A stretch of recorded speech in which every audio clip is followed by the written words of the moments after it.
사랑하는 성도님 여러분, 성도님들께서는 우리 하나님을 한 표현으로 이렇게 말씀해 보라고 누가 물어봤을 때 혹은 요청했을 때 하나님을 어떤 분이시라 고백하시겠습니까? 각자가 경험한 것마다 하나님을 표현하는 그 말들이 참으로 다양할 것입니다. 저는 하나님을 좀 이렇게 표현해 보고 싶습니다. 하나님은 선하신 하나님이다 라고 표현하고 싶습니다. 하나님은 선하시기 때문에 우리에게 가장 좋은 것을 주실 수 있습니다. 때로는 우리가 바라는 것, 우리가 상상한 것, 우리가 예상한 것보다 더 좋은 것을 하나님께서 우리에게 주실 수 있습니다. 우리에게 가장 적합한 것을 하나님께서 주실 수 있습니다. 하나님께서 우리에게 선하신 하나님이시기 때문입니다. 그렇게 우리는 선하신 하나님을 떠올릴 때마다 하나님께서 우리에게 가장 좋은 것을 주시겠다라고 하는 이 믿음과 소망을 가지고서 하나님께 감사할 수 있습니다. 우리보다 더 우리를 사랑하시는 하나님을 떠올리면서 오늘도 여전히 우리를 사랑하시고 우리에게 가장 좋은 것, 적합한 것을 주실 하나님께 감사할 수 있습니다. 저는 오늘 본문 말씀으로 우리 하나님이 우리에게 얼마나 선하시고 좋으시며 그래서 우리에게 얼마나 좋은 것을 주셔서 우리가 감사할 수 있는지 우리 오늘 말씀으로 세 가지를 함께 좀 생각해 보고자 합니다. 먼저 첫 번째로 우리 하나님은 우리에게 가장 좋은 것을 주는 분이십니다. 우리에게 가장 좋은 것을 주는 분이십니다. 오늘 말씀을 보시면 하나님께서 사라에게 아들을 주겠다 말씀하십니다.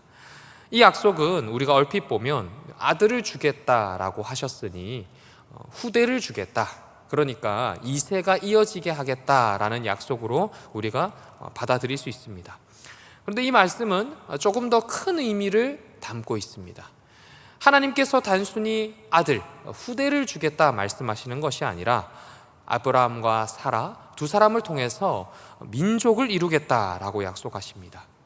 하나님께서 아브라함을 통해 이루실 이 민족은 하나님의 말씀을 지키는 사람들이고 하나님의 말씀을 자자손손 전수하며 말씀을 지켜갈 민족을 가리킵니다.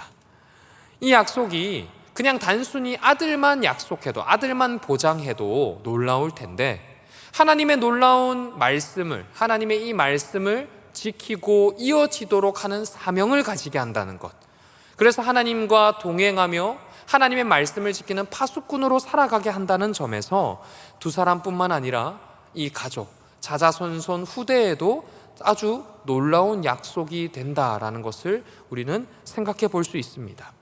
특별히 오늘 말씀에서는 이 약속이 사라를 통해 약속이 이루어지고 약속이 이어집니다. 이전까지 아브라함과 사라에게 하나님이 약속하셨던 내용과는 조금 다릅니다. 이전까지만 해도 하나님께서는 남편인 아브라함에게 약속을 말씀하시고 아브라함에게 약속이 이렇게 이루어지겠다라고 소개하셨습니다. 그런데 이 모든 약속에서 빠져 있었던 사라가 오늘 말씀에서는 그 약속의 주인공으로 등장합니다. 사라에게서 아들을 볼 것이고 사라의 아들을 통해서 약속을 이루겠다 말씀하십니다.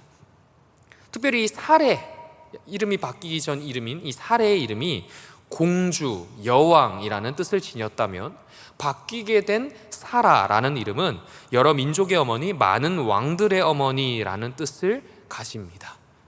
이것이 의미하는 바는 명확합니다. 이전까지만 해도 이 사레라고 하는 사람이 개인에게 집중했던 사람이었는데 이제는 많은 사람의 어머니, 그 인생에 집중하는 방향이 자기 자신이라거나 단 한 사람이 아니라 많은 사람에게로 확장되어서 초점이 맞추어진다라는 걸 의미합니다.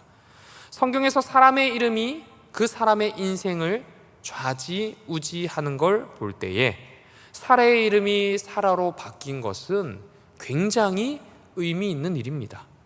사라가 16절 말씀처럼 하나님의 복을 받아 아들을 낳게 될 것입니다. 여러 민족의 어머니가 되고 많은 민족의 왕들이 이 사라의 후손에게서 날 것입니다. 저는 여기서 이 사라의 마음이 어땠는지 곰곰이 좀 묵상이 되고 고민이 되었습니다. 사라가 과연 이 일을 굉장히 기대하고 또 이 약속을 붙들 수 있을 만큼 그 심지가 단단하고 하나님의 약속을 바라보고 있었을까? 굉장히 시간이 많이 흘렀습니다. 약속을 받은 지 오랜 세월 지나도록 응답이 없었기 때문에, 혹은 자신들이 바라는 모양이 아니었기 때문에 약속을 포기하고 하나님께 실망할 수도 있었을 상황입니다. 그런데 하나님께서 주시는 약속을 보면 참으로 정확합니다. 이름을 바꾸시고 사라의 아들을 통해서 약속을 이루겠다 말씀하십니다. 약속을 포기할 수밖에 없는 상황에서, 아니 약속을 포기한 상황에서 하나님은 다시금 약속을 주십니다. 아주 세밀하고 아주 확실하고 이 약속을 하나님께서 붙들고 있다라는 확실한 약속으로 사라에게 약속하십니다. 사람이라면 이렇게 약속하기 힘듭니다. 사람이라면 이렇게 세밀하면서도 완벽하게 약속하기 힘들 겁니다.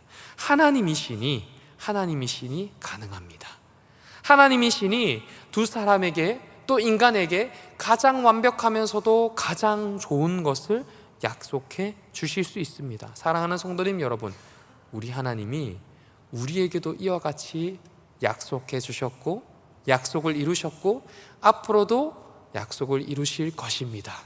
그러니 우리에게 이루신 약속을 바라보시며 또 앞으로 이루실 약속을 바라보시며 좋은 것 주시는 하나님께 감사를 고백하실 수 있기를 축복합니다. 아멘.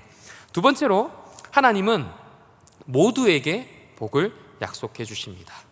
어느 한 사람도 예외가 아니라 우리 모두를 복의 대상이 되게 하십니다. 하나님께서 아직 태어나지 않은 이삭을 향해서만 복을 내려주셔도 충분하다 우리는 생각할 수 있습니다. 그런데 여기서 우리는 한 사람을 기억해야 합니다. 하갈의 태중에 있었던 이스마엘입니다. 하나님께서 이삭에게 이렇게 놀라운 복을 약속해 주셨으니 상대적으로 이스마엘이 굉장히 초라해 보일 수 있습니다. 그러나 하나님은 이스마엘에게도 복을 약속해 주십니다. 사실 이스마엘을 향한 이 약속은 어떻게 보면 아브라함의 자기 안주, 자기 만족에서 시작되었습니다. 오늘 우리가 읽은 말씀 18절을 보시면 아브라함이 하나님께 고백하기를 이스마엘이나 하나님 앞에 살기를 원하나이다. 이스마엘이나 하나님 앞에 살기를 원하나이다 라고 말하는 대목이 있습니다. 이것은 단순하게 보자면 하나님, 이스마엘로도 저는 충분히 만족할 수 있습니다 라는 말과 같습니다. 이것이 소극적인 만족, 아주 조그마한 것에서도 감사한 것 아니냐 생각해 볼 수 있습니다만, 이 말은 그냥 아브라함이 하나님께서 사라를 통해 새 아이를 주겠다 말씀하셨지만 이미 장남으로 자리 잡은 이스마엘만 잘 키워도 충분합니다 라는 말과 같습니다. 그러니까 이스마엘이 태어나고 지난 10년간 안정된 삶을 살아왔는데 이제 와서 다른 선택을 하고 다른 기대를 하고 또 다른 무언가를 통해 하나님의 약속을 기다린다는 게 힘들겠습니다 라는, 어떻게 보면 아브라함의 자기 변호와 같습니다. 여기서 하나님께서 아브라함의 이 말을 그냥 듣고 한 귀로 흘리셔도 될 텐데, 그리고 이삭을 향한 약속만 다시 한 번 더 말씀해 주시고 그 약속을 이루겠다 약속해 주셔도 될 텐데, 하나님은 그렇게 하지 않으십니다. 아브라함이 하나님께 불평했음에도 불구하고 오히려 그 불평을 들으시고 이스마엘을 향해서도 복을 약속해 주십니다. 창세기 16장을 통해서 하갈에게 약속하셨던 그대로 이스마엘이 생육하고 번성해질 것이라 말씀하십니다. 우리가 하나님의 입장에서 이 말씀, 이 부분을 생각해 보면 조금 더 하나님의 마음을 잘 이해할 수 있습니다. 하나님의 말씀은 마치 이런 마음과 같습니다.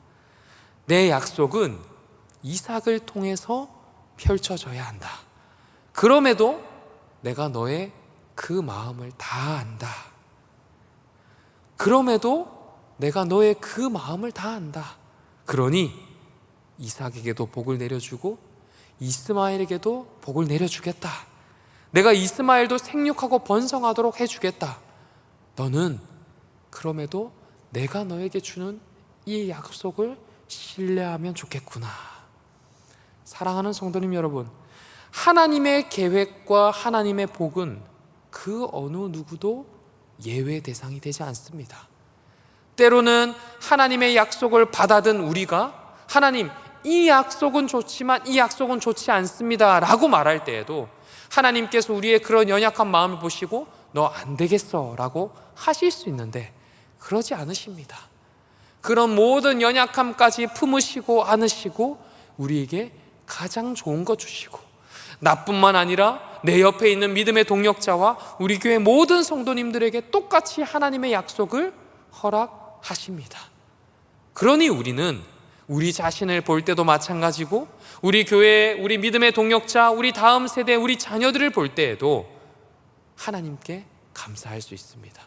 나에게 하나님의 역사가 일어난 것처럼, 나에게 가장 좋은 것을 주신 것처럼 우리 교회 모든 성도님들, 모든 식구들에게 좋은 것 주셨음을 발견하고 확인하면서 감사가 더 풍성해질 수 있습니다.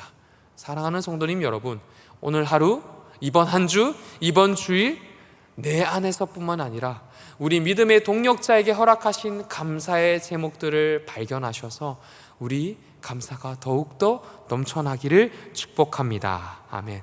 제가 마지막 세 번째를 짧게 말씀드리고 오늘 말씀을 마치려 합니다. 우리가 읽지는 않았습니다만 23절부터 27절 말씀까지를 보시면 특별한 의식 한 가지가 기록되어 있습니다. 바로 할례입니다. 하나님께서 약속에 대한 증표로 이 할례를 행하라 말씀하십니다. 다른 사람에 대한 약속이 아니라 하나님께서 약속의 당사자, 약속에 그 대한 증표로 이 할례를 요구하십니다. 이게 아브라함의 입장에서 어떻게 보면 부담스럽거나 거부할 일이 될 수도 있었습니다만, 사실은 아브라함의 입장에서 부담스럽거나 거부감이 드는 일은 아닙니다. 오히려 이 일은 아브라함에게 있어서 굉장히 역사적인 일이고 또 그 가치가 어마어마한 일입니다. 아브라함은 제가 앞서 말씀드린 것처럼 이 약속이 그냥 이스마엘을 통해서 이루어져도 괜찮겠다 여겼지만, 하나님께서 더 좋은 것으로, 더 선한 것으로 주겠다 약속하셨는데, 이게 사람이 참 연약하다 보니 하나님의 그 약속을 지금 들었음에도 불구하고 또 의심할 수 있는 게 사람이지 않겠습니까? 감사할 제목을 주셨지만 이 감사가 그 순간에는 감사할 수 있으나 또 시간이 지나면 하나님의 약속을 잊어버리는 게 연약한 우리입니다. 그러다 보니 하나님께서 약속의 당사자가 되셔서 할례를 행하시는 것, 이것이 이제 아브라함의 입장이 어떤 거냐면 하나님의 약속을 날마다 확인해 보라는 표시가 됩니다. 지금 당장 이루어지지는 않았지만 하나님께서 이루실 약속을 기억하면서 내 몸의 표시를 보며 하나님의 약속을 날마다 기억할 수 있습니다. 아직 이루어지지 않았으나 이루실 것을, 이루실 하나님을 날마다 떠올리고 확인할 수 있는 겁니다. 그리고 할례를 보면서 내가 바라는 것과 하나님이 바라시는 것이 무엇인지를 계속해서 확인할 수 있습니다. 내가 바라는 것은 이스마엘이고 내가 바라는 것은 삶의 안주인데, 하나님은 나에게 이삭을 통해서 약속을 이루길 원하시구나. 하나님께서 나에게 주신 이 약속이 지금도 이루어지고 있고 지금도 진행형이구나. 사랑하는 성도님 여러분, 곰곰이 생각해 보면 하나님께서 우리 인생에도 허락하신 이 할례들이 있습니다. 그 의미를 생각해 볼 때 하나님이 나에게 주신 할례가 있습니다. 어떤 것이 있을 수 있을까요? 내 배우자가 될 수 있습니다. 때로는 내가 붙들고 있는 말씀 한 구절이 될 수 있습니다. 때로는 지난 주일 주셨던 말씀이 될 수 있고, 오늘 우리가 읽었던 이 한 구절 말씀이 될 수 있고, 내가 기도하는 중에 하나님께서 감동으로 주신 기도 응답이 될 수 있습니다. 그럼 우리가 이 말씀을 붙들고 더 하나님께서 주신 약속을 붙들고 살아가야 합니다. 하나님께서 주신 약속이 내 안에 감사의 제목이 되고 있는지 보셔야 되고, 이 감사를 통해서 더 큰 감사를 향할 수 있어야 됩니다. 사랑하는 성도님 여러분, 우리가 세 가지를 살펴봤습니다. 하나님께서 이 아브라함과 사라를 통해서 가장 적절한 복을 약속해 주십니다. 이스마엘에게도 복을 약속해 주셨습니다. 그리고 할례를 통해 하나님의 약속을 주셨습니다. 우리 하나님이 이렇게 좋은 분이십니다. 우리 하나님이 이렇게 가장 적절한 것을 주시는 하나님이십니다. 때마다 먹이시고 입히실 뿐 아니라 하나님의 타이밍에 가장 적절한 것을 주십니다. 오늘 하루 우리가 이 하나님을 더 깊이 묵상하기를 원합니다. 하나님을 더 깊이 떠올리시고 하나님이 이루신 것들을 발견하셔서 이 시간에도 선하신 하나님, 나에게 가장 좋으신 하나님을 발견하시고 하나님께 감사로 우리 하루를 풍성하게 더욱더 채워가시는 우리 성도님들 되시기를 축복합니다. 아멘.